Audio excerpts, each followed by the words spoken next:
ศีลนั่นเป็นห่มกั่งคันยู่ใหญ่บังหัวท่านนั่นเป็นเสบียงใส่ถุงให้มีพร้อมการทำบุญให้ท่านบริจาคแบ่งปันคนอื่นได้ใส่ได้ซอยได้อยู่ได้กินจากการอนุเคราะห์ช่วยเหลือของเขาหันผู้ใดได้กินของเพิ่นคือเฮาได้เพิ่นให้เขาให้น้ำเพื่องอยู่ของกินเฮาก็โอ้ยสาธุเด้อให้เจ้าได้บุญหลาย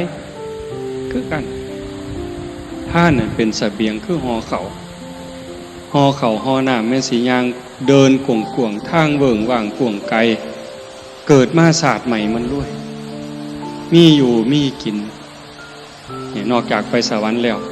กลับมาเกิดเป็นคนใหม่มีอยู่มีกินให้หน้ากะหลายเข่ากะเต็มเหล่างวกไปนั่นก็มีงวกไปนี่ก็มีบ่ขาดบ่เกินพ่อหยิบพ่อใส่อยากเฮ็ดบุญก็ได้อยากซอยเหลือคนก็ได้สิกินเองก็ได้สิสร้างหยังก็ได้บ่ขัดสนอันนั้นเกิดจากอานิสงส์ของท่าน